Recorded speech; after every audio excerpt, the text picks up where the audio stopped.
Hey guys, welcome back to another episode of Talking Money with Pete. In these videos, I try and go through and explain some general financial concepts, and I use a lot of pictures and analogies to help me explain those concepts. We've been doing the last couple of episodes on salary packaging. What is it? How does it work? And there'll be a few other links up the top if you want to go through and see any of those videos first. Today, though, we're going to be going through and talking about salary sacrificing, specifically for state government employees. So let's go through and get stuck in.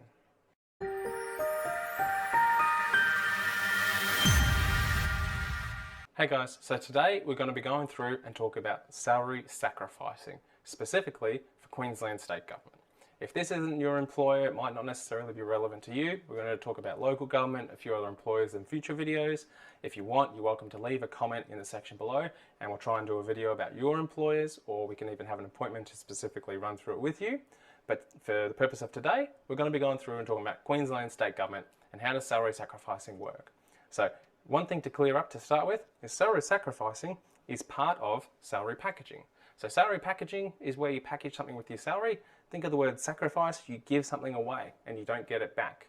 So sacrificing or salary sacrificing is exclusively talking about superannuation contributions. So when we go through and we draw this picture, so if you've seen some of the other videos, if you haven't, click up. If you've seen the other videos, you'll know this picture a little bit by now, but your employer, so let's just say Gov, goes through, pays you a wage, you like them because they pay you.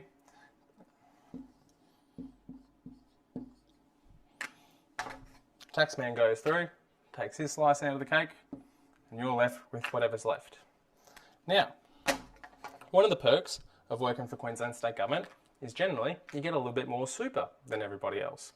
And so everyone in Australia, standard rate is 9.5%.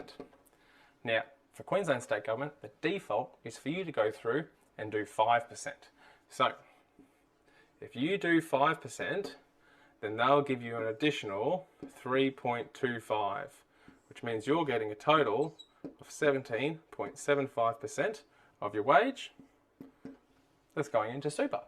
So you're putting in roughly almost double what everybody else puts into super, which over a long period of time makes a big difference. And so I did a video on the wedge earlier as well, which talks about the importance of investing over a long period of time.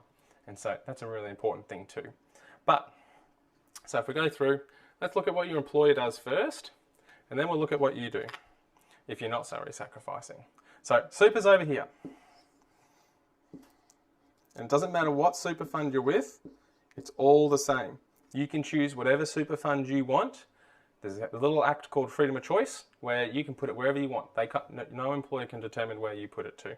There may be some reasons why you want to stay there, particularly for insurances and all that sort of stuff, which is where you should seek independent advice for what's perfect for you or what's right for you. But when we go through and we look at super, your employer is putting 9.5% straight into there. And so super, like we've talked about in some videos, has a 15% tax.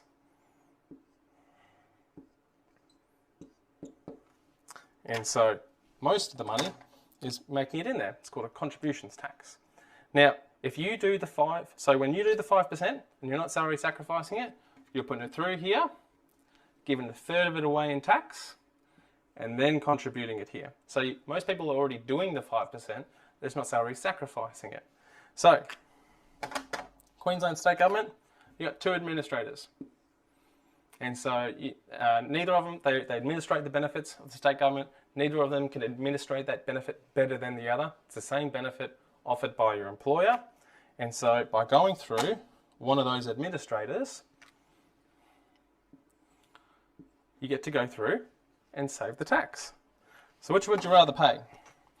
Depending on let's just imagine for the sake of all the other analogies, you're earning somewhere between $37,000 and $90,000. Would you rather pay 34.5%? Would you rather pay 15% in tax?